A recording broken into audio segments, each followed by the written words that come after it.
Recently, rice prices have dropped dramatically. Not too long ago, in around January 2024, benchmark Thai white rice cost about 669 US dollars per metric ton. But last week, it fell to around $405 in comparison. Now that is a huge change, and India is at the center of all of it. Our country is the world's largest exporter of rice, making up 40% of all the rice that leaves one country for another. In some sense, whenever India sneezes in on its rice trade, the rest of the world tends to catch a cold because our decisions about allowing or restricting rice exports can alter prices everywhere else across the globe.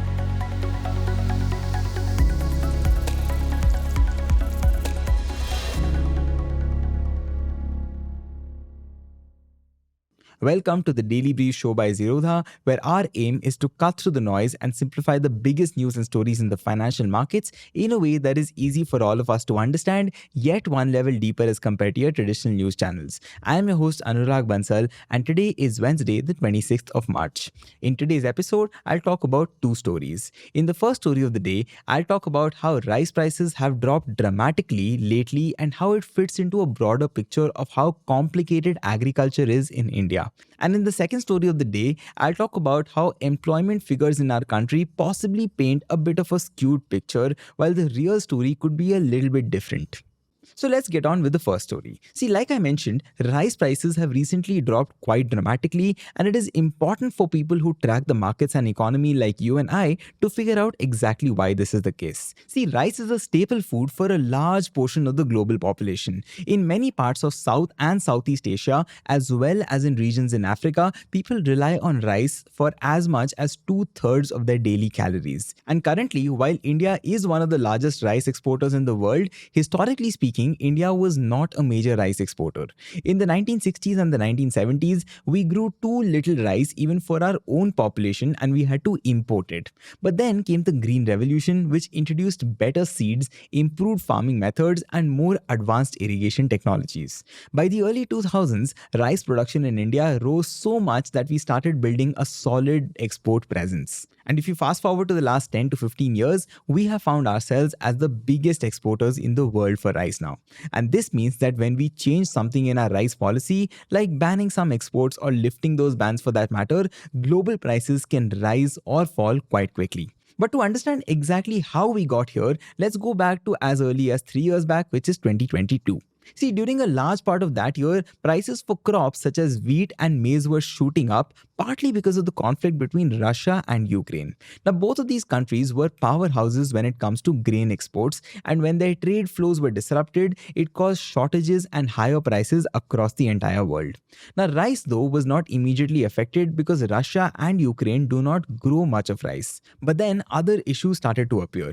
Pakistan, which is another big rice producer, started to face some of the worst floods in its history in 2022, which hurt its crop. People also worried about El Nino weather patterns creating droughts in Asia, which cut down harvests in important rice growing regions. And because of these fears, rice prices started inching upwards towards the end of 2022. Now, back in India, the government became concerned that domestic rice prices would start to surge. And in order to prevent that, they started to introduce controls on rice exports in September 2022. The government banned certain types of rice from leaving our country, and they added high duties on the other types of rice. Now, the idea here was to keep more rice in our home country so that local prices would stay in balance. And about 1 year later, with inflation still looking troublesome and a general election looming in the spring of 2024, the government tightened these controls even further, where they banned the exports of non-basmati white rice and even slapped a 20% duty on parboiled rice.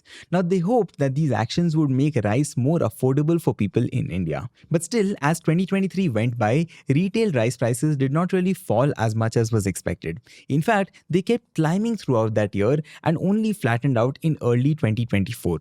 They did start dipping a little bit in June 2024, but they remained roughly 10% higher than before the restrictions were announced. Now, this suggests that cutting down exports does not magically guarantee lower prices on the store shelf as such. Factors like the cost of milling, transportation, electricity, and labor also heavily influence the final price, and when overall inflation is quite high, these costs can keep retail prices elevated for a longer duration. And as a result of all of that, it is very hard to say for sure whether whether the export ban was really helpful or not in this case. Now, of course, prices might have risen even more without the ban, or they might have actually stayed near the same. We simply do not know for certain as such. Now, while customers did not see a dramatic fall in rice prices, Indian farmers and exporters felt the impact quite strongly. Farmers in India sell their rice or paddy in a few ways. Some people sell it to government agents who pay a fixed MSP or minimum support price that does not change much with the market. Some others sell through Agricultural Produce Market Committee or the APMC mandis, which are regulated local markets. And some of them also sell directly to private buyers, and that is often when farmers look for better margins, especially in the export market. Now, when the ban kicked in, the chance of selling abroad at higher prices suddenly disappeared, and that left many farmers and millers facing lower domestic prices for their own rice. Exporters too saw a big part of their business vanish almost overnight. Some managed to sell more in the local market for sure, but for the others, those lost overseas sales were too big to replace easily. Meanwhile, at the global level, there was a very swift reaction once India put tight limits on rice exports. Prices in other parts of the world, like Thailand, started to shoot up. Thai white rice was averaging about $615 per metric ton from July 2023 to late September 2024, which was around 20% higher than it had been before the ban. Now, many countries in West Africa and South Asia depend heavily on Indian rice, sometimes getting more than half of their imports from us. With India suddenly closing that door, they had to look elsewhere. Now, Pakistan stepped in to help fill that gap a little bit. At one point, they hit record exports of its own and enjoyed a period of higher export prices. But once India decided to lift our own restrictions, many buyers came straight back to cheaper Indian rice, which caused Pakistan's prices to sink once again. Now, fast forward to 2025, India now has lifted its final export controls. The price of Thai white rice has dropped from about $669 in January 2024 to roughly $405 a ton more recently. Poorer nations that rely on affordable rice imports are relieved now because they can once again purchase Indian rice at lower rates. Now, what this recent series of events shows is that India's policies on rice have tremendous power to influence prices around the entire globe, and yet they do not always succeed in bringing the desired results for home.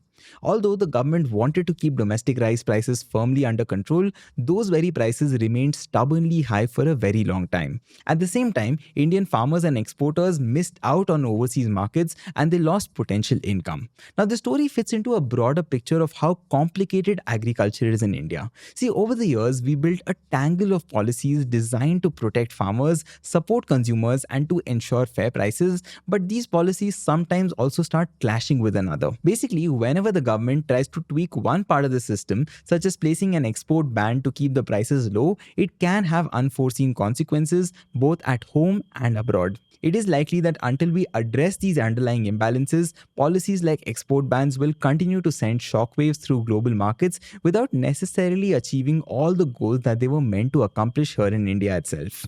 On that note, let's move on to the second story of the day. There is a very peculiar challenge in how we measure India's job market. See, India's official data on employment comes from something that we call the Periodic Labour Force Survey, or PLFS, that is conducted by the National Statistical Office. Now, while there are other credible sources as well, the fact is that PLFS is essentially the gold standard for understanding who has jobs and who does not in our country. But like with any other statistical exercise, the PLFS too is built on top of many assumptions. And once you start questioning those assumptions, you will probably realize that there are many layers of nuance behind India's headline employment data. Consider this, for example. The PLFS counts someone as employed if they have worked for even 1 hour during the reference week of the survey. 1 hour. And that is, of course, an extremely low bar. Imagine a person who did odd jobs for just 2-3 hours in an entire week being classified the same way as someone with a stable 40 or 50-hour job. Now, both of these people would appear very similarly in our statistics, though their economic realities could differ considerably.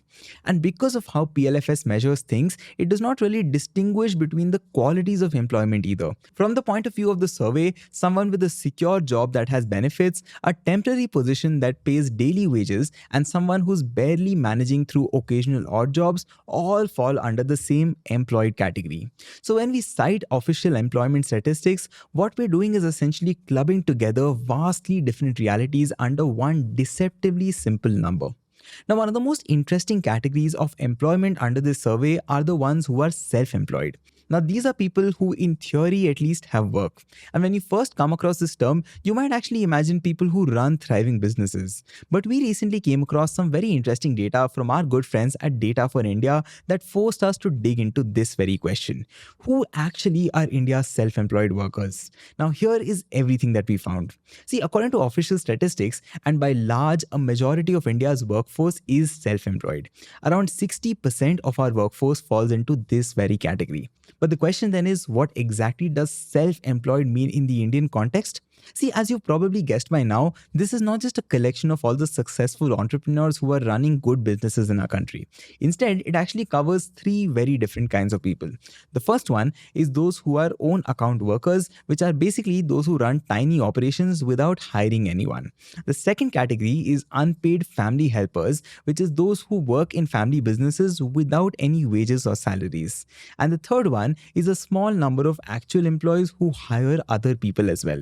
Now, it is the third category that actually corresponds the most closely to our idea of an entrepreneur. Now, these people are self-employed but are also job creators, basically whose self-employment puts them in a distinctly better position than the average salaried worker. But then the question is, how many self-employed people are actually in that very category? A crucial insight from Data for India tells us that out of all those self-employed people, only about 6% actually hire other workers. And when you exclude that small set of workers, what you're left with is a mass of other self-employed workers, about 94%, who are engaged in a wide range of activities, who are either working alone or are helping family members without any pay or any significant pay. Now, in a best case scenario, these might be well-paid workers like freelancers or consultants. Much more frequently though, these are street vendors, domestic servants, taxi drivers, plumbers, delivery riders, or any others that run marginal operations to support themselves. Now, all of these would be considered own account workers. But beyond that, these could be people that help out in their family business without really receiving a wage in their own name. Let me give you a very concrete example of how this plays out in real life. Consider a small farm that is owned by a family. Now, there are chances that the entire family helps out at the farm and the entire family lives off whatever they earn by selling their produce. In this case, there is no real distinction in what different members of the family are earning here. Now, here is where things get a little bit complicated. That land might actually require two people to cultivate effectively, but in reality, five family members could help out with odd tasks around the farm for the lack of anything better to do. Now, in this case, all five of them are counted as self-employed in agriculture in our statistics, but three of those people are essentially redundant. Their marginal productivity is close to zero. They're only working on the family farm because there is absolutely nowhere else for them to go. Economists basically call this as disguised unemployment. That is, when people appear employed on paper, but they contribute negligible productivity to the country. Our employment statistics miss this very important nuance. The same dynamic often plays out in countless small family businesses across our country. A tiny shop that would ideally be managed by one person might have three family members involved in it. All of them would obviously be counted as self-employed, despite the fact that three people are essentially sharing the work that one person could handle. And this, of course, is not entrepreneurship in the truest sense. It is simply like the distribution of limited work among multiple people who possibly lack meaningful alternative opportunities. And all of this raises a very important and fundamental question. Is self-employment in India truly a choice, or is it more of a fallback option when regular jobs are not even available? One of India's biggest challenges in trying to understand our employment scenario lies in the fact that we cannot accurately answer this very question. We can only count the number of people that are working somewhere. There is essentially no realistic way of understanding how many people actually should be working there. And while we don't have direct data to really understand this category, there is a lot of insight to be found in the data that we do have. For instance, when you dig into the income figures, this reality becomes much more stark. The average monthly income for a self-employed person in India is about 13,200 rupees. Compare that to what salaried workers make, which is about 20,700 per month on an average. So in a sense, India's self-employed workers earn 7,000 rupees less every single month than their salaried counterparts. So basically, salaried workers see more than 50% higher earnings for those with regular employment. Now, clearly, a vast majority of self-employed workers are worse off than those with regular jobs. Moreover, that figure of 13,200 rupees hides a lot of variation as well. Evidently, the small slice of self-employed who are also job creators, which is about 6% of them, is that they earn substantially more than own account workers and unpaid helpers. The remaining self-employed workers probably earn even less than that. Regional data supports this interpretation as well. If self-employment were a proxy for entrepreneurship, you would expect India's richest states to have a lot more self-employed workers. But the reality is the exact opposite of this. Self-employment is much more common in India's least industrialized states like Uttar Pradesh, where nearly 3/4 of workers are self-employed. And most importantly, BIMARU states are in a very similar situation. But in contrast, the situation is very different in most parts of South India, where 50% or less of the workforce is self-employed. In an industrialized state like Tamil Nadu, for instance, only 1 in 3 workers is self-employed, with many more in salaried roles. So, if self employment were primarily driven by entrepreneurial spirit rather than necessity, we probably would not see such a strong correlation with lack of industrial development. There is also a very significant gender dimension to self employed Indian workers. About half of all self employed women are unpaid helpers, essentially working in family businesses without earning their own personal income. They contribute labor to household enterprises, maybe a small shop or agricultural work, but they don't really receive wages and have limited financial independence. But in contrast, 3 out of 4 self-employed men are own account workers where they're running their own small operations. Women are virtually absent from the employer category, which means very few women in self-employment roles are actually in a position to hire other people and grow a business by themselves. But that said, here is something interesting. A couple of decades ago, a lot more women were unpaid helpers in family businesses. There has been a notable shift as an increasing number of women have become own account workers. Now, to be clear, this does not by any means imply prosperity. But what it does imply is the possibility that women are far more financially independent than what they were about 20 years ago. If you look at international comparisons as well, they drive home the point even further. See, India's self-employment rate is exceptionally high by global standards, and they far exceed even other emerging markets. For instance, Brazil has about 32% self-employment, while China officially reports around 21 to 23%. And if you look at India's self-employment levels, it has largely remained unchanged since the 1980s and has hovered at around 60% of our workforce despite decades of economic growth.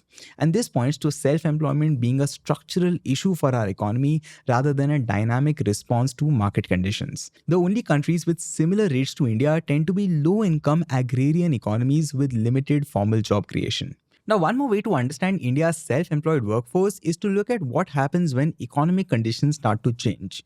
Take the pandemic, for example.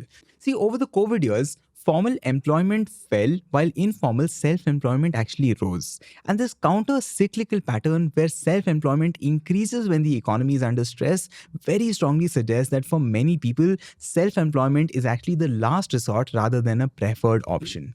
Education levels also tell a very similar story here. Workers with higher education levels are far less likely to be self-employed. They usually seek and often secure salaried jobs, while those with limited education end up self-employed by default. Now, to be clear, there is a segment of India's self-employed who are successful entrepreneurs. Those 6% who employ others and some portion of the own account workers are definitely pursuing business opportunities by choice. They are driving India's economic growth for sure, but the evidence here suggests that they are a minority within the self-employed category. For the most part of the people, self-employment is actually more like a coping mechanism rather than a path to prosperity. And for people who like understanding India's economy like you and I, this very distinction matters enormously. Because if our high self-employment rates were a sign of thriving entrepreneurial culture, our economic policies would also revolve around how to support small businesses and startups. Instead, so much of our self-employment is actually a consequence of structural issues within our economy which are holding back job creation. So to improve things, we should actually prioritize different interventions like helping expand formal job creation, invest investing in manufacturing, and developing skills that make people employable in growth sectors. There's another important lesson for us here. Improving how we measure and understand employment is very essential if we truly want to address the real challenges that are facing India's workforce. Because otherwise, what we risk is celebrating employment figures that look impressive on paper but fail to reflect the economic reality of millions and millions of Indian workers. That brings us to the end of the two stories of the day. With that, let's move on to the final section and talk about the quick news headlines. First, in a key amendment to the Finance Bill 2025, the government has scrapped the 6% equalization levy applicable on online advertisement services offered by non-residential digital companies such as Google, Meta, and X. This levy targeted revenues from Indian advertisers paid to foreign platforms without a physical presence in India. Second, the Indian rupee appreciated for the ninth straight session on Monday, closing at 85.64 rupees per dollar, which is its highest level since December 30th, 2024, after hitting an intraday high of 85.49 rupees.